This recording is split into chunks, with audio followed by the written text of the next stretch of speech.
Buenas tardes, bienvenidas, bienvenidos, bienvenides. Esto es el Proyecto Ballena del CCK de Buenos Aires. El Proyecto Ballena es un laboratorio abierto a la comunidad donde la idea es debatir ideas desde un punto de vista filosófico, político, ético, estético, etcétera. Y hoy tenemos una extraña mesa virtual, porque digo extraña porque estamos conectados. Yo estoy en Buenos Aires, alguien va a estar en Rosario, pero alguien va a estar en el otro lado del mundo, en Kioto, en Japón, o sea que va a estar en otra hora y en otra situación. Y es una mesa que está de alguna forma programada por la editorial Tinta Limón y el personaje les estaba hablando que es Jun Fujita Hirose, que es un profesor titular de la Universidad de Ryokoku en Kioto. En este momento está en Ryokoku, está en su oficina, son las 6 de la mañana en Japón, y está en su oficina escuchándonos y va a ser quien va a estar dialogando con nosotros, todo a partir de su último libro, que es Cómo imponer, vuelvo a mostrarlo, cómo imponer un límite absoluto al capitalismo. Esta charla se va a llamar ¿Dónde queda la revolución en un capitalismo verde? O sea, desde ese lugar vamos a empezar a dialogar. Y la otra persona está en Rosario, en Argentina, que es Ezequiel Gato. Ezequiel Gato es tanto licenciado en historia como doctor en sociología y también es profesor, pero en la Universidad de Rosario, y sé que le gusta el hip hop. Y además estudió muchísimo el activismo negro en los Estados Unidos. Así que vamos a estar en un diálogo posible entre varios puntos del planeta. Hola, ¿cómo les va? Hola, Jung. Hola, Ezequiel. Hola, Así que buenas yo, tardes Hola, ¿qué tal? O buen día ya, y ¿no? buen día. Hola Jun, buen día. Buen día buen ya, día, buen buenas día ya. tardes. Igual estamos impresionados por la idea de que estés en la oficina a las 6 de la mañana un domingo. Ojo al piojo ahí, ese dato. Bueno, una de las cosas con las que vamos a arrancar es con al final, en el epílogo de este libro, hay un epílogo que también está en la página del CCK, por eso es interesante que después lo puedan, si quieren, después lo pueden leer, para alguna duda que haya quedado. Pero hay algunas preguntas justamente en el mismo texto. Les advierto que Jung habla español, o sea, es un japonés hispanoparlante, entre otros idiomas, porque también es crítico de cine y también habla muy bien francés, por lo que he escuchado. Eh, una de las primeras preguntas que están en su texto es, ¿cuál es el punto en común que une la transición digital a la verde? O sea, si hay una transición en relación a todo lo que tiene que ver con la tecnología y al mismo tiempo con la idea de lo verde o el cuidado ecológico y ambientalista. Eso me gustaría que ya arrancara Jung con esa pregunta que él mismo se la responde en su texto. Bien, entonces, sí, buenas noches, buenas tardes.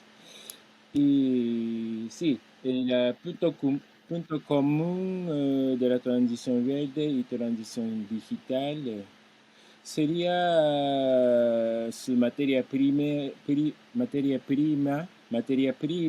esencial, quiere decir los metales raros.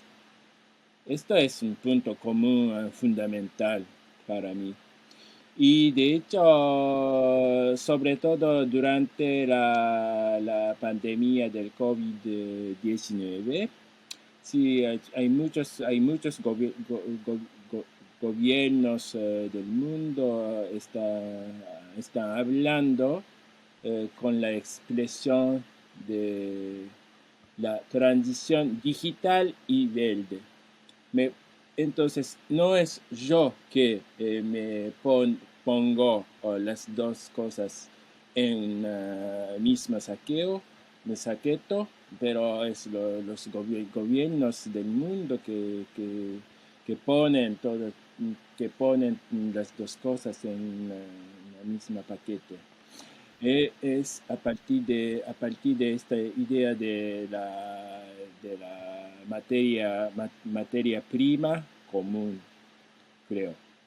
Perfecto, pero digamos, hay una cuestión que es muy importante aclarar para que estemos digamos, el hashtag de este año del Proyecto Ballena es justamente tierra.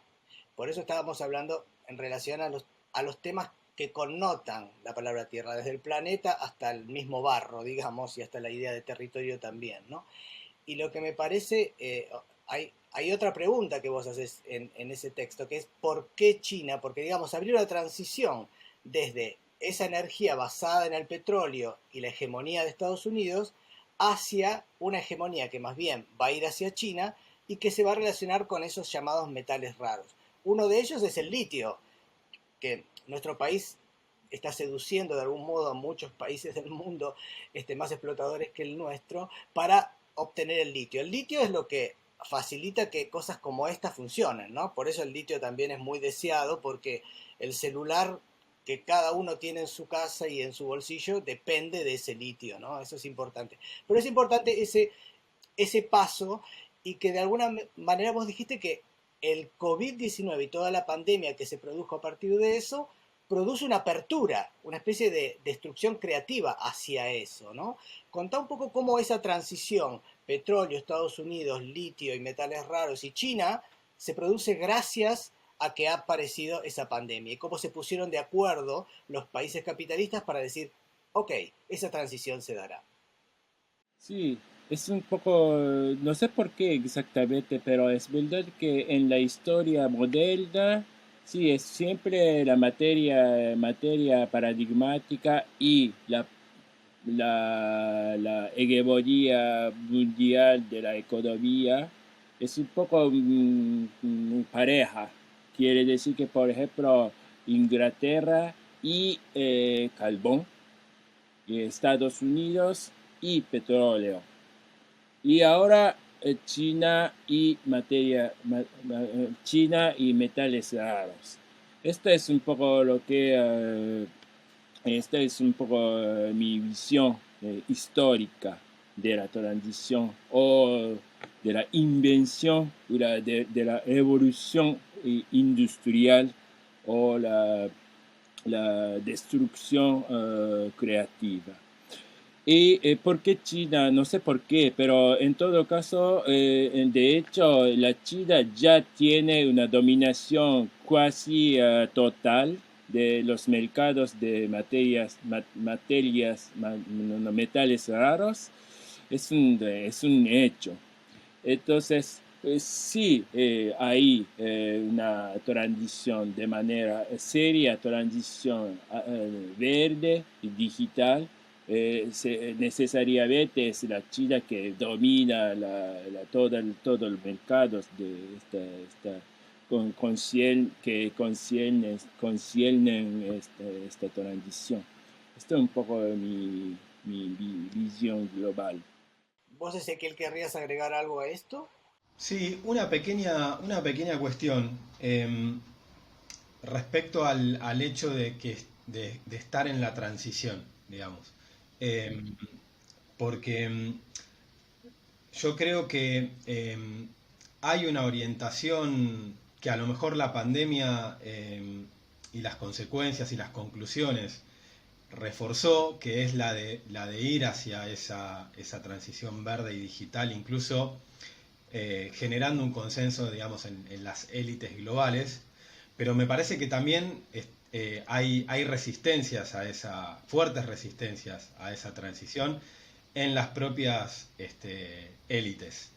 Entonces, digamos, dicho en otros términos, las élites del fósiles o las élites del petróleo no, no, no van a perder sus posiciones tan fácilmente. Y me parece me parece que ese punto de la transición, de traer lo conflictivo de la transición, creo que, creo que es importante. Incluso ahí, haciendo una pequeña primera referencia a Argentina, donde así como tenemos un, creo que un 30% de las reservas de litio, también tenemos vaca muerta como el otro punto que en este momento es parte de los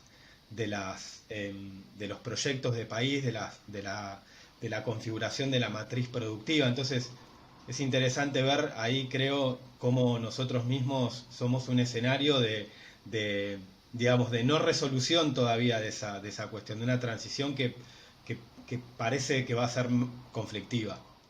Además, también en la Argentina, por diferentes gobiernos del peronismo para acá y pasando especialmente por el desarrollismo, el petróleo fue casi como una situación de soberanía, ¿viste? O sea, YPF para nosotros era casi como una especie desde muy chicos en la escuela nos enseñaban este, hasta qué punto eso casi era parte de la patria, ¿no? YPF, yacimientos petrolíferos fiscales, ¿no? Era algo para nosotros como muy importante, era casi como una bandera.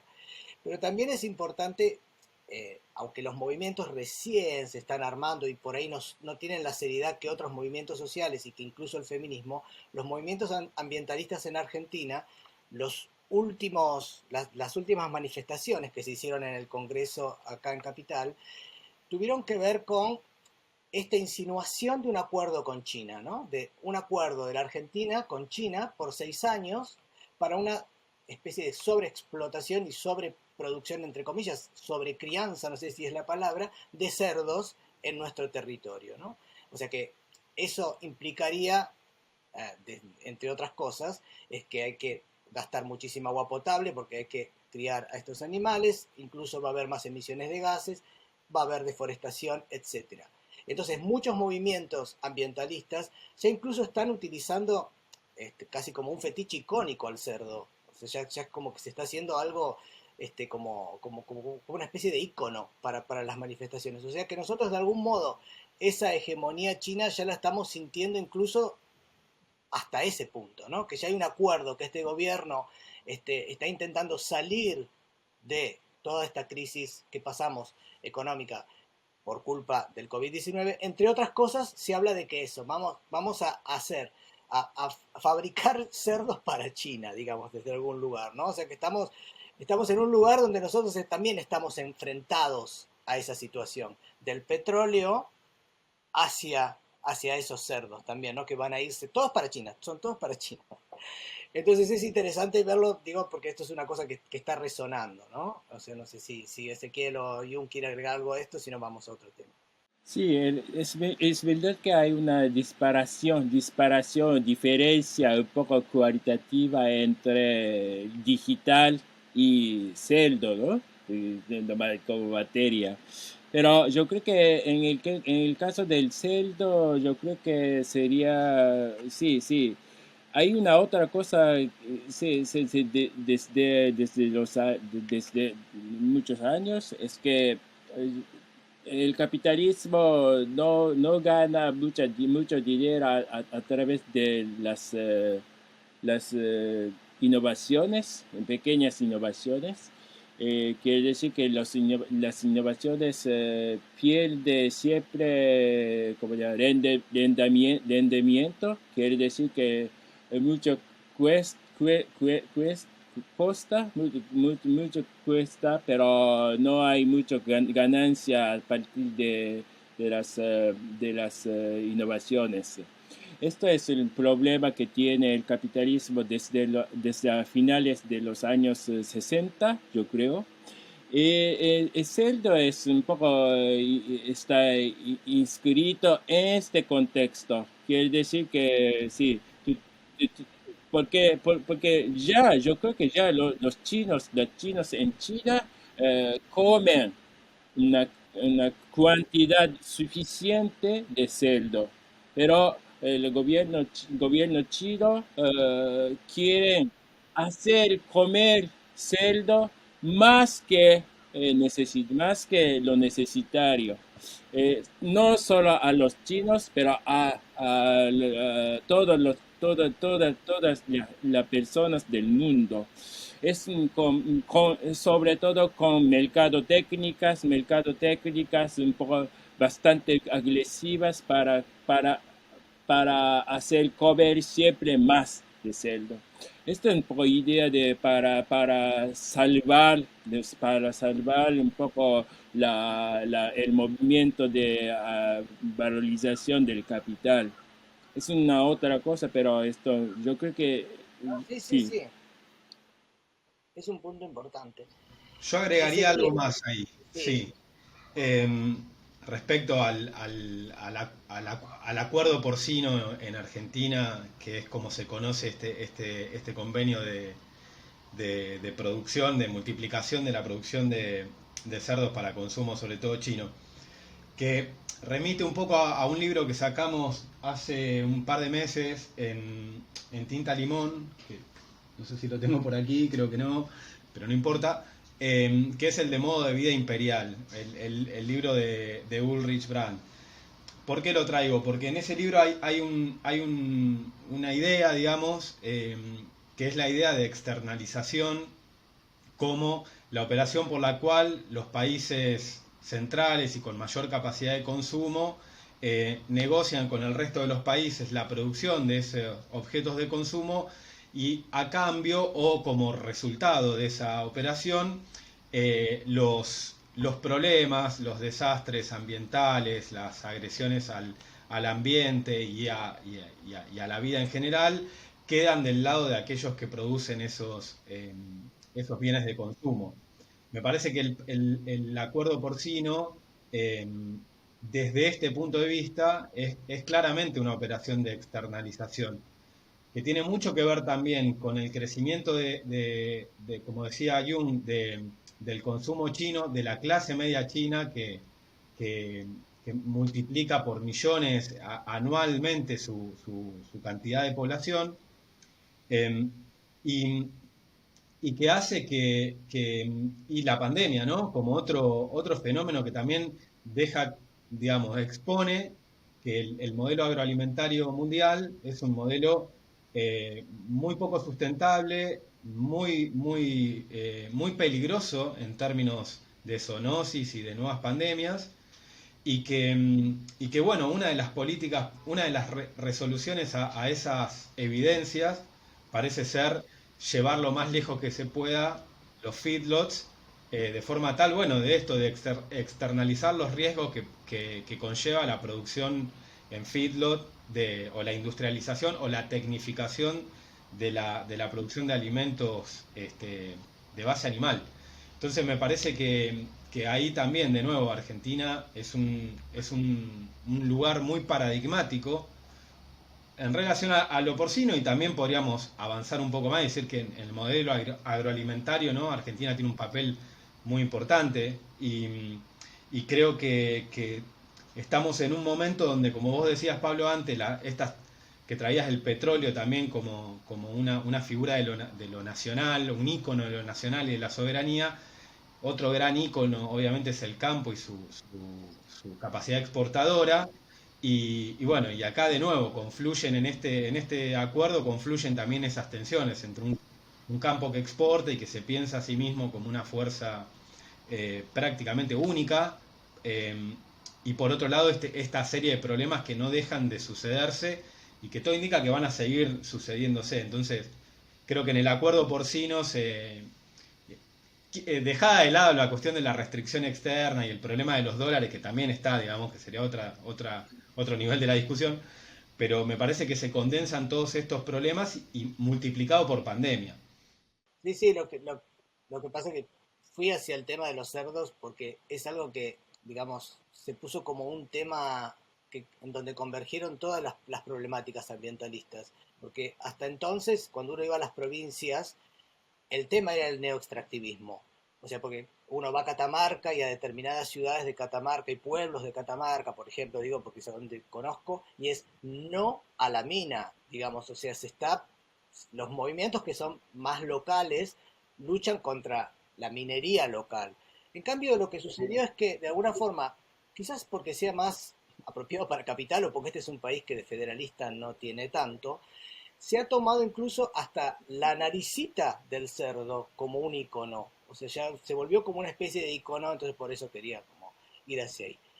Pero yendo ya a la conversación que ustedes de alguna forma comenzaron a diagramar, vos tenías, Ezequiel, una elaboración en relación a un tema que está al final del libro de Hirose, que es la cuestión de cómo se empiezan a emparentar y a relacionar los activismos, las militancias y la tecnología. Yo creo que ahí es muy interesante que vos hagas tu argumentación y después que dialogue Jung sobre esta situación, ¿no? O sea, cómo esto que llamamos los sujetos revolucionarios, porque esto es uno de los temas de la conversación de hoy, en relación a los cambios tecnológicos. Yo creo que ahí vos tenés una argumentación muy interesante.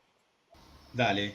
De hecho, justamente pensaba recién en que la pregunta disparadora, que es dónde queda la revolución en un capitalismo verde, eh, se conecta un poco con esto que voy a decir.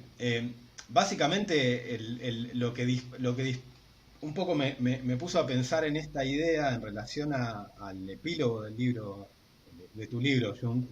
Eh, Hay una mención al movimiento piquetero, al movimiento piquetero argentino, digamos, sobre todo en el movimiento alrededor del 2001, digamos, porque después también ese mismo movimiento ha tenido distintas derivas y distintas formas de habitar las consecuencias del 2001, digamos.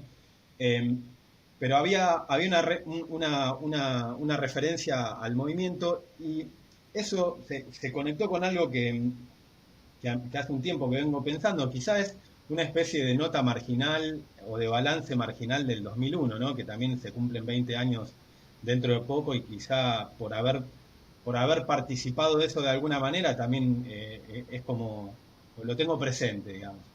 Y pensaba en el movimiento piquetero como un movimiento o el 2001 en general, mejor dicho, las organizaciones del 2001 en general, en las cuales Internet tenía un lugar marginal, digamos, no inexistente, pero sí marginal. Y recordaba un poco la otra vez, que también escribí algo muy cortito al respecto, me acordaba casi una anécdota graciosa de una organización en la que yo participaba, que en el año 90, hace poco de hecho encontramos las actas de esa organización, las notas que tomábamos en las reuniones, y encontramos una que decía que habíamos acordado que todos los sábados se chequeaba el mail, se chequeaba el correo electrónico. Había un encargado semanal, para una consulta semanal del correo electrónico, digamos. La risa que nos da en este momento es exactamente lo que mide la diferencia histórica, ¿no? Entre ese momento y digamos, que un poco también algo que... Son 20 años y es ridículo lo que yo acabo de contar, digamos. A mí mismo me da cierta ternura pensarnos ahí. Porque era como una actividad, pero nadie en ese momento podía, digamos, o al menos nosotros, podíamos hacernos una imagen de lo que venía, digamos. No. Quizá pueda hacer una autocrítica a la relación de la militancia con la tecnología en ese momento, pero también un hecho, digamos, de que hay cosas que son imposibles digamos, de anticipar o de predecir. Y llevado un poco por esa línea, pensé, bueno, entonces el 2001 argentino es casi la última revuelta social en el mundo digamos, no apuntalada en Internet. Porque después pensé en lo que pasó con Chávez en el 2002, en el momento del golpe a Chávez, o en el movimiento contra el ALCA en el 2004, que condensa en Mar del Plata esa famosa reunión, o Occupy Wall Street en 2010, o la Primavera Árabe, donde ya incluso se hizo mención al poder de Twitter en la articulación, o el 15M en España, bueno, en fin, todos esos ya son movimientos que, digamos, entre un punto y otro está Internet, por decirlo de alguna manera. Enlaza lo que existe. Mientras nosotros no podríamos decir eso, era más bien una herramienta marginal.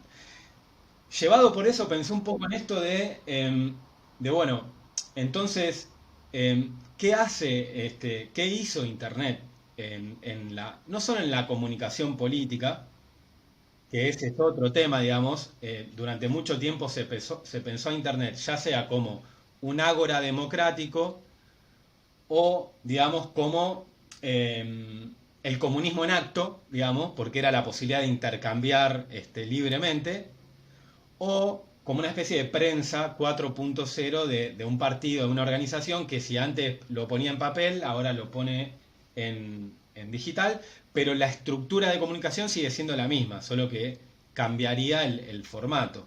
Y yo creo que no, una obviedad ahora, pero Internet es un protocolo de organización, es una manera de pensar la relación entre las cosas, la relación entre elementos heterogéneos, y un poco lo que me pregunto, y realmente es una pregunta, es en qué sentido un activismo es impregna sus maneras de pensar, sus maneras de proyectar, de las condiciones técnicas y tecnológicas en las que aparece. Y, y una última referencia a eso sería que el otro día se lo comentaba a Jun, es, bueno, si uno podría pensar que la política moderna, y recorto a la política de izquierda moderna, tuvo una relación entre la cultura impresa, es decir, el libro, o la cultura impresa en general, no solo el libro, y la sintaxis de su discurso, es decir, la revolución como un programa, como algo detallado, como una utopía en el sentido de el texto utópico que describe precisamente cómo deben ser las cosas, es decir, una imagen muy cerrada de hacia dónde debían ir las cosas. Yo me pregunto un poco, bueno, si acaso la cultura digital no nos impulsa a revisar esa misma sintaxis y a lo mejor se trata de otras maneras de imaginar hacia adelante. Sí, yo creo que no, Internet tiene una capacidad bastante singular, creo. No, yo quería hablar no sobre lo que se pasa al interior de cada movimiento, pero sobre todo la relación entre los otros movimientos. Quiere decir que Internet, yo creo que, fenomenalmente, Internet permite una especie de simultaneidad mundial de los movimientos. Yo creo que el ejemplo más ejemplar es la propagación mundial inmediata de la canción de las tesis, el grupo chileno. ¿Cómo se llama? Violador en tu camino, ¿no? Esta es en duración de un mes, de noviembre de 2019, la propagación inmediata planetaria, ¿no? Este es desde el Chile. Para mí es la imagen de la relación del Internet con el movimiento.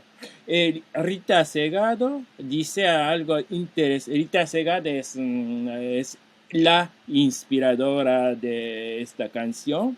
Rita Segado dice una cosa muy interesante, yo quería citar.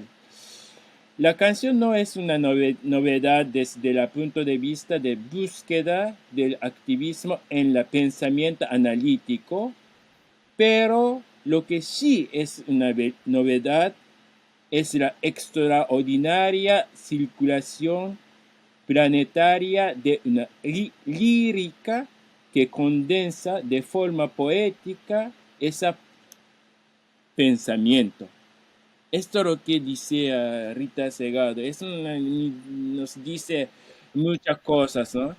Yo quería dejar a todos los públicos, todo lo público a interpretar de cada manera, de cada persona. Pero en todo caso, la simultaneidad mundial, podemos hablar de la ocupación de plazas en 2011, como Ezequiel mencionaste antes. Sí, desde Tunisia, Egipto, España, Grecia y hasta a los Estados Unidos. Esta es una cosa, pero también podemos hablar de la expansión de los movimientos feministas en la segunda mitad de los años 2010, a partir de Polonia, no sé, Argentina, los países latinoamericanos, caribes, pero también Corea, Rusia. Este es, por ejemplo, esta expansión de paros feministas, ¿no? Pero también al mismo momento hay una otra cosa, otro tipo de feminismo que se llama Me Too. Me Too también tiene una dimensión mundial. Este es la cosa. Pero también yo quería añadir también esta simultaneidad mundial de las vueltas populares en 2019. Es un poco, una gran grandeza espacial, es un poco impresionante, ¿no? Desde Francia, Sudán, Haití, Algeria, Hong Kong, Egipto, Irak, Ecuador, Chile, Guinea, Líbano, Irán. Esta es la potencia del Internet para mí, por los movimientos. Vos estabas hablando, Ezequiel, también cuando estábamos armando un poco este conversatorio, como se usa ahora en la época, en la era Zoom, este, sobre un detalle que también Diego Stulbach pronuncia en el comienzo del libro, como en su prólogo, que es la relación que a nosotros nos pega bastante de cerca entre los movimientos de los que están marginados en la ciudad y los movimientos de los pueblos originarios, ¿no? Que es algo que también es muy vivencial en Argentina. Entonces es algo que también para nosotros resulta, es una interpelación importante, porque nosotros conocemos los dos puntos, ¿no? Los movimientos de los marginados metropolitanos y los pueblos originarios, que es algo también hasta novedoso en cuanto a algunas décadas. Se empezó a hablar de pueblos originarios en lugar de aborígenes o de tribus que quedan en reservas, etcétera, ¿no?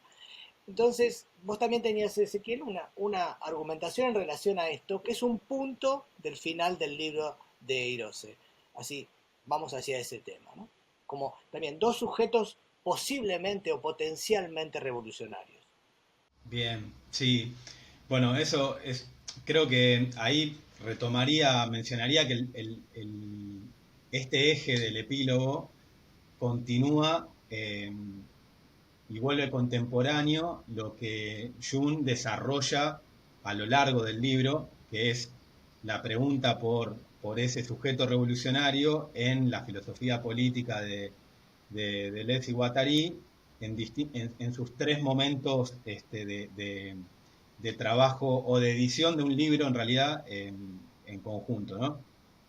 Antiedipo, Mil Mesetas y qué es la filosofía. Y entiendo que, decime Jung si me equivoco o si tenés otra lectura, pero entiendo que el desafío del epílogo es de parte de Jung, es decir, bueno, si estos son los tres sujetos que corresponden a estos tres periodos o a estos tres momentos, ¿cómo podemos pensar a partir de los insumos que nos da la filosofía política de Deleuze y Guattari cuál es el sujeto potencialmente revolucionario en nuestras condiciones, ¿no? Es como escribir el cuarto libro imposible de Deleuze y Guattari, ¿no? Creo que el epílogo tiene ese espíritu. En ese sentido es que entiendo que el punto el planteo presenta a dos sujetos sociales potencialmente disruptivos y revolucionarios, que son los marginados metropolitanos y los pueblos indígenas. Y ahí yo marcaría un par de cosas que me parece que son interesantes.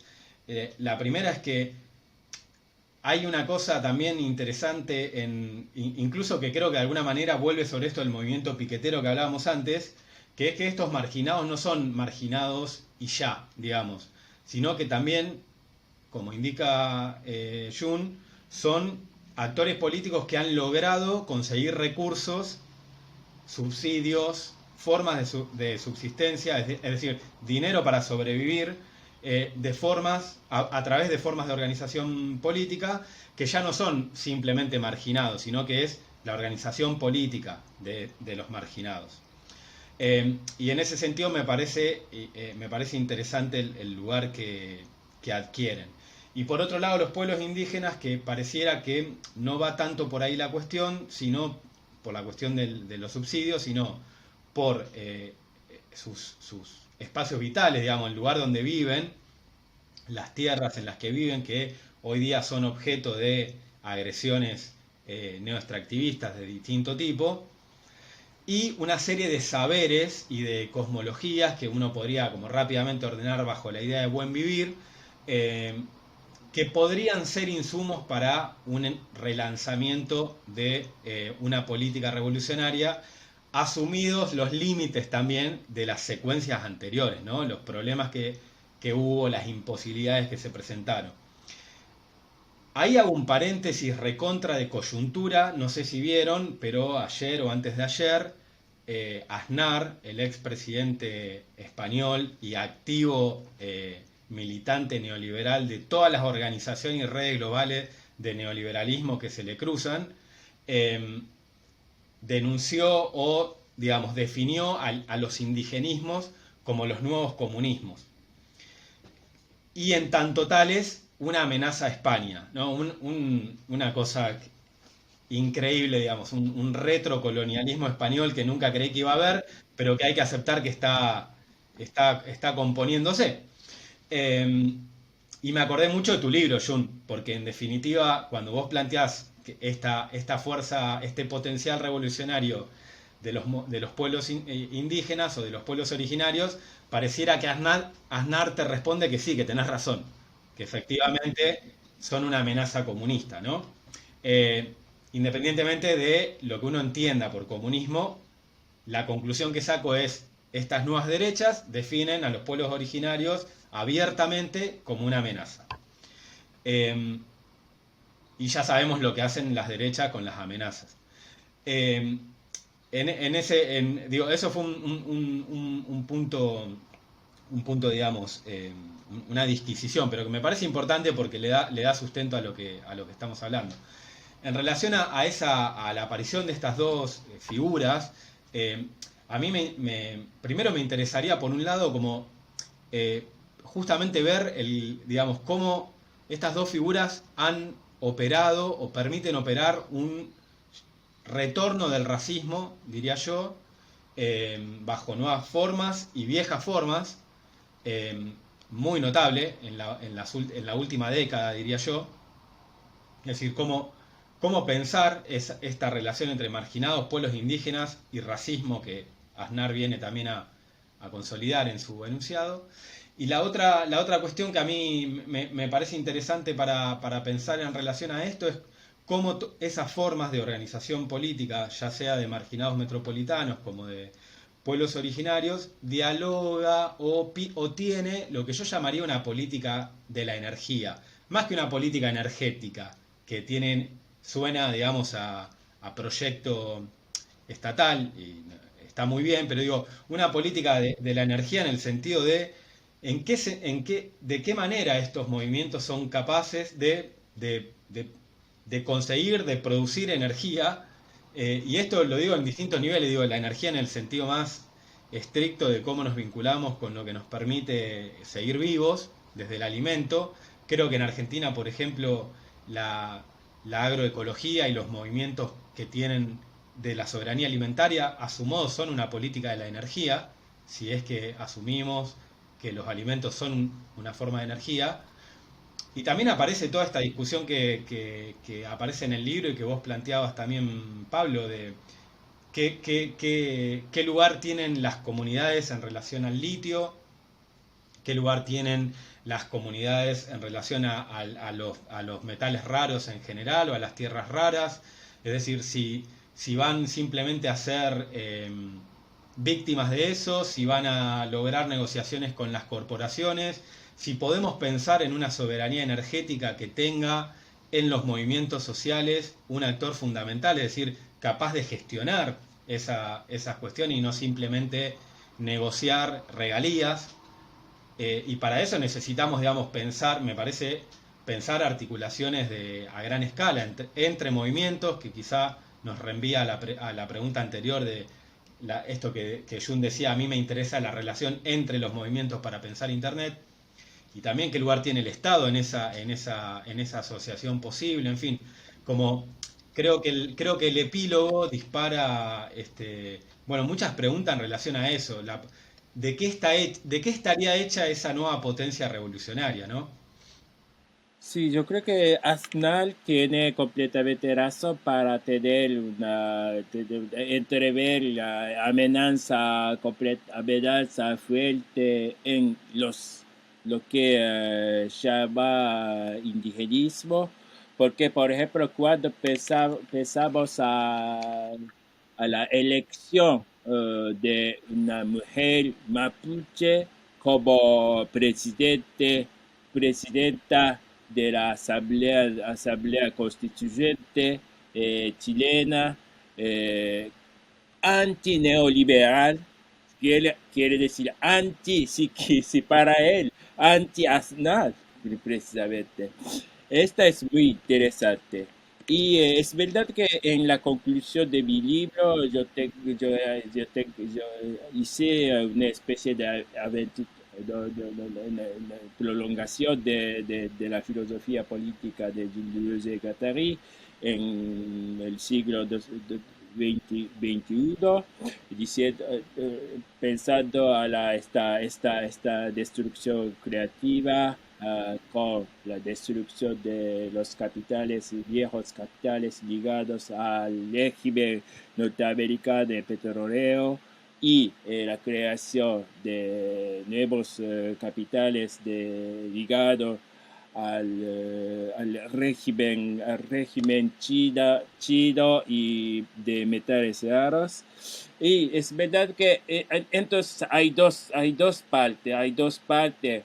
De una parte hay trabajadores metropolitanos abandonados por los viejos capitales en destrucción y otro lado hay pueblos indígenas minoritarios, afrodescendientes, etcétera, que están luchando en el lugar mismo de la creación de nuevos capitales con sus proyectos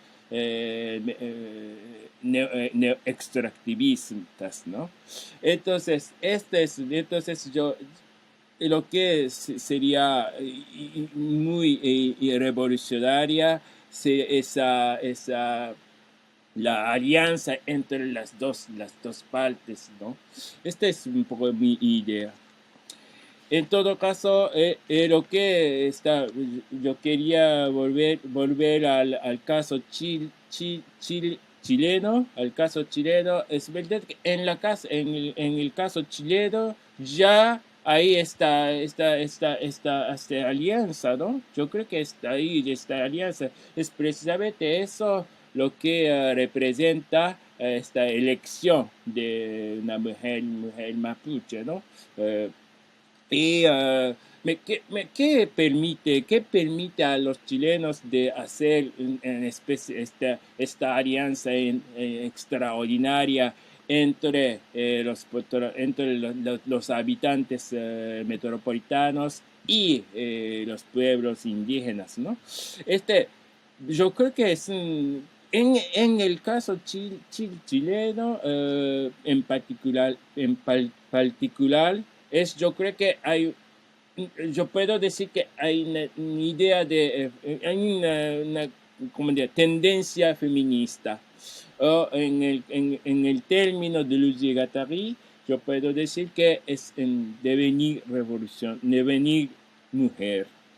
Quiere decir que, como ya cité el caso de las tesis, Yo creo que la tesis representa muy bien la presencia importantísima del feminismo en, en la revuelta o estallido metropolitano en Santiago de Chile, en otras ciudades, pero también los pueblos indígenas, sobre todo, tiene en su primera frente siempre las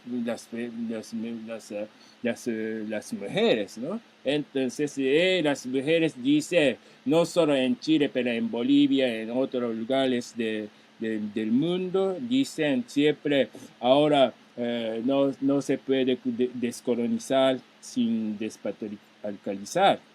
Entonces, en los pueblos indígenas o minoritarios también hay una presencia, una centralidad, incluso centralidad de la potencia feminista en el movimiento. Entonces, hay una especie de devenir mujer transversal que permite a los chilenos de hacer una alianza extraordinaria entre los metropolitanos y los minoritarios. Esto es un poco mi interpretación de lo que está pasando en Chile como padrón de, de los movimientos del siglo XXI. Sí, porque además lo que es interesante en Chile, que también se está debatiendo ahora una ley del aborto, que nosotros acá ya lo hemos resuelto en Argentina, pero que también está sucediendo. Eso es un tema que se podría decir que es más metropolitano, pero sin embargo los chilenos están en un estado de devenir absoluto, porque están construyendo su propia constitución, que es una cosa envidiable, en un punto es como envidiable, ¿no? Que uno pueda empezar a armar las propias leyes con las cuales planificar una sociedad. La verdad que es Chichi, ¿no? Chile o China, ¿no? Ahí tenemos un camino bastante interesante como para empezar a pensar. Porque alguna vez fue Bolivia y también podríamos hablar del caso de Perú, que es un caso también extrañísimo, pero que nos llevaría por otros caminos. Creo que Ezequiel también, cuando estábamos preparando esta charla, había puesto un poco en la mesa un tema que le interesa muchísimo, que es el del dinero y el futuro del dinero, ¿no? Yo me acuerdo de un disco del 1988 que se llama Green, del grupo R.E.M., y Mike Stipe, que es la voz líder de R.E.M., cuando le preguntaban por qué le había puesto Green, todos pensaban que era porque era un disco ecológico. Él dijo, no, Green también se lo puse porque es el color del dólar. O sea que es muy interesante ver esas dos relaciones que me parece que son muy importantes, extremas en un punto, que tienen que ver con la sobrematerialidad de la Tierra y por otro lado el sublime financiero, ¿no? Que es un gran tema como para empezar a hablar cuando uno habla de ecología o cuando uno habla de ambientalismo, tiene que pensar que dentro del capitalismo estas dos cosas están en juego y que no han perdido relación. Pero vos, Ezequiel, tenés una teoría sobre eso, ¿no? Sobre la cuestión de el dinero y el futuro del dinero, que es el gran tema. Ahora China parece que prohibió las cibermonedas, no sé, creo que estaba en eso. Sí, yo más que una teoría del dinero tengo como una obsesión por preguntarme, por preguntarme por el dinero, digamos. Eh, en- y creo que viene un poco a, digamos, la pregunta por el dinero tiene que ver con una serie de renovaciones en la investigación sobre el dinero en las últimas décadas, que es muy potente realmente y que tiene distintas entradas, digamos. Hay quienes han trabajado la historia cultural del dinero o la significación social del dinero, quienes revisan, digamos, la filosofía moderna y antigua, buscando cuáles son los conceptos de dinero que se despliegan ahí. no sé, la línea de... Hay una serie de libros de George Cafenzi, que es otro autor de Tinta, donde él trabaja cómo los filósofos modernos, Locke, Hume, Berkeley, eh, incorporaron la cuestión del dinero en el doble sentido de una forma de intervenir sobre las coyunturas en las que vivían y a la vez en una, digamos, retroalimentación muy íntima con aspectos vertebrales de sus teorías y de sus ontologías, es decir, que uno puede pensar cierta filosofía a la luz de las hipótesis sobre el dinero, en fin, bueno, mismo Deleuze y Guattari que han hecho un trabajo, digamos, buscando ampliar la idea de dinero del capital eh, y diversificando esa idea. Es como un escenario que yo sueno entusiasta porque realmente, bueno, y aquí en Argentina mucha gente también, Wilkins o Alexander Roy, que trabajan sobre cuestiones de dinero en distintos niveles, me parece que hay una renovación de la discusión que creo que es una renovación importante para el pensamiento de izquierda y para el pensamiento emancipatorio, porque de alguna manera vuelve sobre una discusión que eh, de distintas formas fue clausurada. La crisis de la economía planificada de tipo socialista del siglo XX eh, perdió cierto combate con otras teorías de la organización de lo social, más centradas en el mercado, en fin. Eso dificultó algunos debates. Y luego hay una izquierda que supone o bien que en el futuro no habrá dinero y entonces pareciera que no es un problema a resolver. eh, o bien al contrario, no puede volver a enganchar el debate. Y a mí me parece que es un debate importante. Y vuelvo sobre eso porque es un debate que no es estrictamente hablando un debate de economía y ya.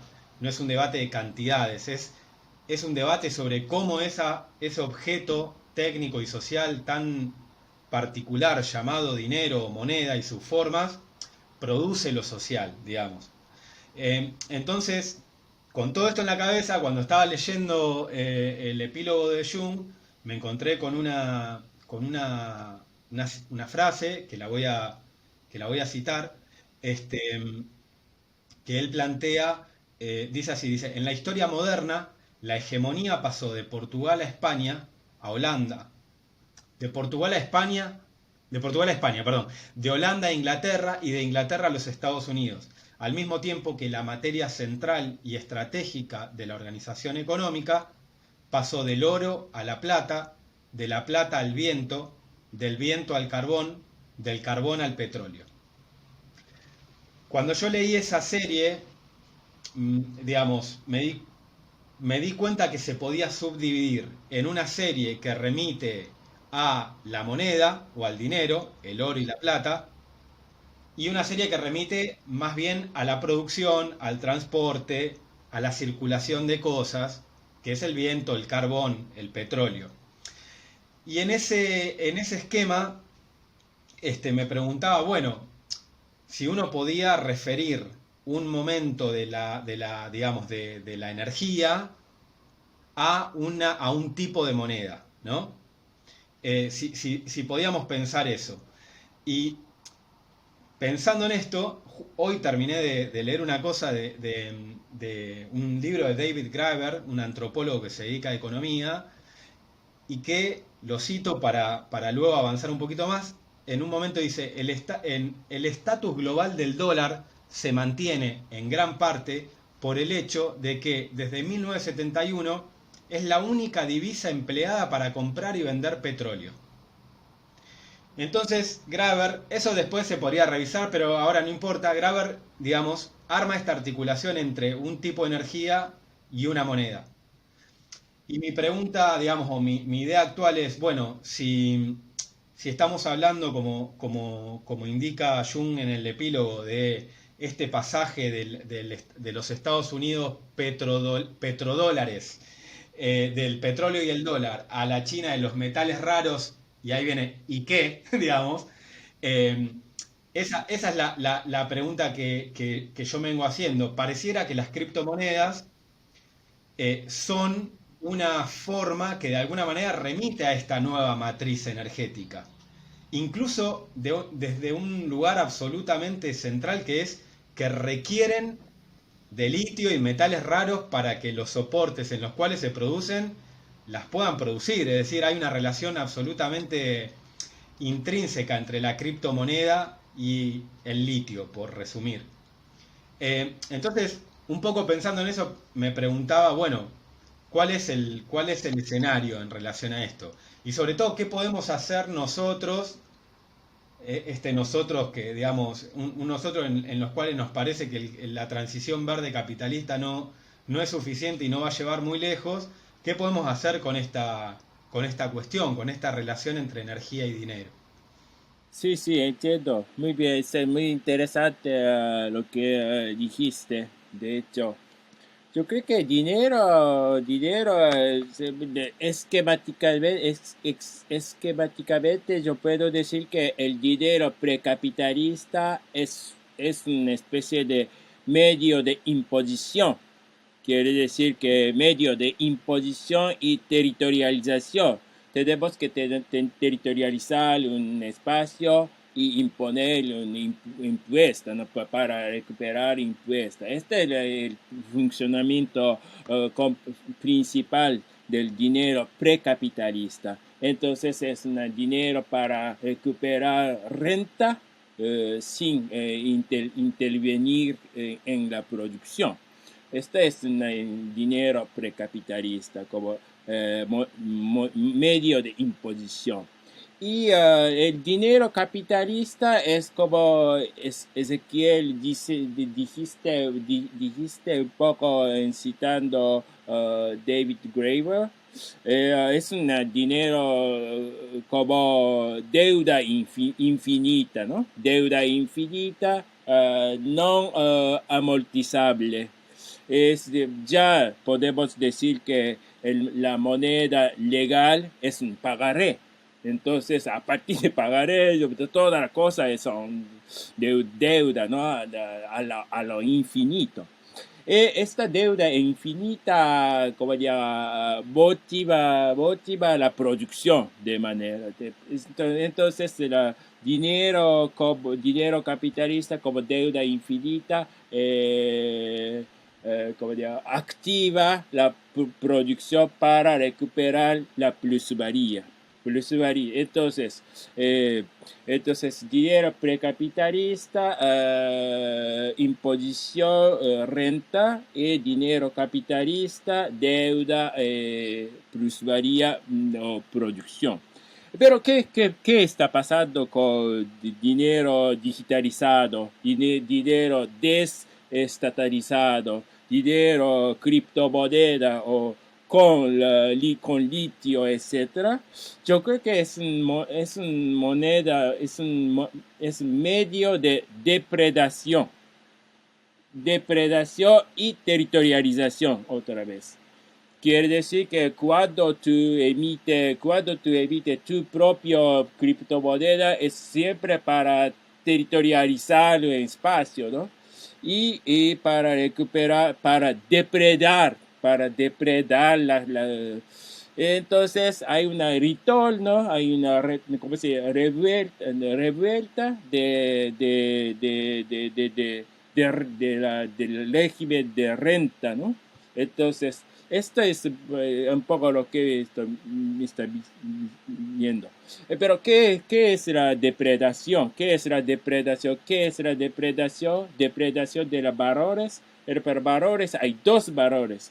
Es verdad que hablan mucho ahora depredación, captura de los datos, pero fundamentalmente depredación, el objeto de depredación es la plusvalía que producida fuera de sí mismo. Quiere decir que sí. Entonces, depredación de plusvalía externa y los datos. Pero ¿en qué sentido los datos son valores, ¿no?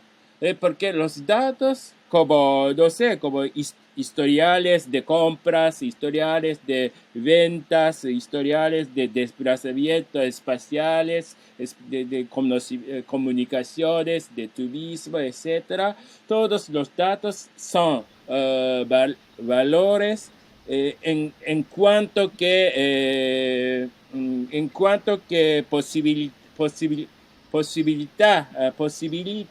la futura depredación de plusvalía externa. Esta es un poco mi idea. Precisamente es la función principal de la criptomoneda ligada al litio o esta depredación. Pero al mismo momento yo quiero decir que de hecho esta régimen de depredación no es ahora que comienza, ¿no? Yo creo que a partir de mediados de los años 90 con lo que estamos llamando con lo que llamamos revolución digital con GAFAM, ¿no? Con GAFAM. Entonces, GAFAM introduce, no, pero en todo caso, la revolución digital en los años, a partir de los años 90, se la llama a veces tercera revolución industrial, pero para mí no fue una revolución industrial, es una revolución depredadora. Pero ¿qué es la depredación en el contexto más global? Yo que como yo dije antes, desde los finales de los años 60, el capitalismo caída en crisis estructural, pero para mantener la valorización del capital, multiplica una especie de prótesis, ¿no? Muchas prótesis, pero yo creo que financiarización del capital industrial a través de flexibilización de tipo de cambio y a través de la expansión cuantitativa, pero también, por ejemplo, mercado técnicas no basada en la utilidad de las mercancías, tales como obsolescencia programada o el neuromarketing. Pero también esta cuestión de cerdo también para mí es eso. También privatización de lo público y lo común y desregulación del mercado de trabajo, generalización del crédito de consumo, y también guerra permanente como agujero negro de consumo, ¿no? Todos esos son una especie de prótesis para el capitalismo en crisis estructural. Y yo creo que la depredación digital a partir de los años 90 se inscribe en esta panoplia, yo creo. Pero a mí, todos los aparatos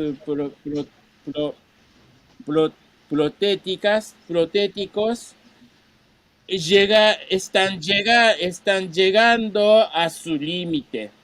Es por eso que el capitalismo tiene la necesidad absoluta de una verdadera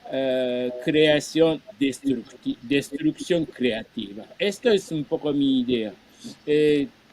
Entonces, con la creación destructiva, quiere decir tradición hacia el régimen chino de metales raros, sería entonces una especie de revuelta a la producción, de hecho.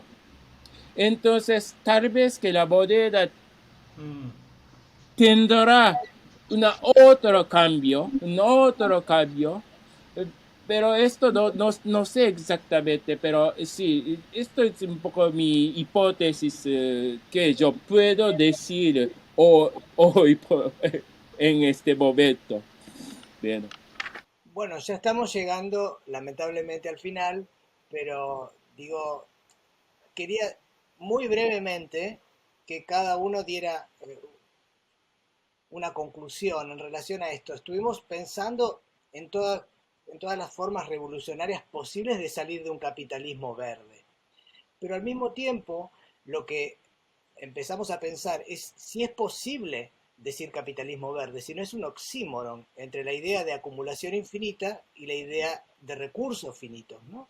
O sea, si no hay algo en esta idea de, ¿podrá ser verde el capitalismo? O sea, y si en realidad es un problema interno del mismo sistema, o sea, eso como para concluir simplemente porque es parte del enunciado del título del que nosotros hablamos. Estuvimos hablando de cómo salir de eso, pero ¿se podrá entrar a eso?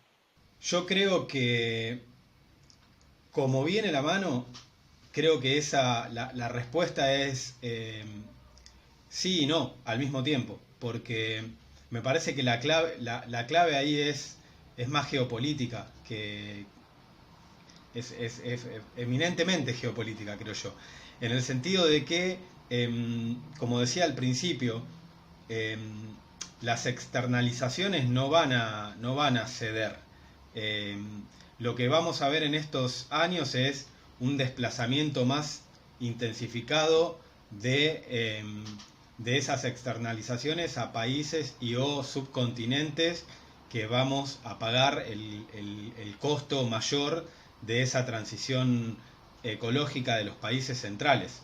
Creo que, creo que pasa, creo que pasa por ahí y por eso a veces es interesante también eh, discutir en ese, digamos, en este nivel la idea de Green New Deal, porque suena muy bien, pero es un fenómeno que, cuyos mayores beneficios tienen límites soberanos, si se quieren. No formamos parte de los principales beneficiarios de esa transición. Entonces hay una discusión ahí por dar. Y el otro elemento que me parece también importante en esto esto lo dejo planteado como algo que yo mismo me pregunto, digamos, no tengo una respuesta realmente, pero en la medida en que esto que acabo de decir, si es que esto que acabo de decir es cierto, mi pregunta es, ¿qué podemos hacer nosotros, digamos, los que vivimos en estas partes del mundo, en relación a interpelar políticamente a los principales promotores del colapso ecológico? Porque los niveles de consumo, no sé, en Argentina, en términos planetarios, son irrisorios, no somos una variable demasiado importante como para echar sobre nosotros demasiadas culpas en el mismo momento en que China consume el cemento que Estados Unidos consumió en 100 años, lo consume en 3 años. Estamos hablando de escalas que nosotros no tenemos mucho que hacer ahí en tanto consumidores. Y mi pregunta es si acaso, eh, y creo que está pasando de hecho, que los movimientos ambientalistas están yendo a globalizar la agenda o a mundializar la agenda en estos términos. Hay mayores responsables que otros del antropoceno y del colapso ecológico y están claros quiénes son y creo que parte de la discusión y de la disputa va a pasar por ahí en los próximos, en las próximas décadas, no solo por, o sea, por disputar esta idea de que el capitalismo va a transicionar hacia lo verde en zonas bien acotadas, mientras que otras seremos, estrictamente hablando, los basureros del mundo.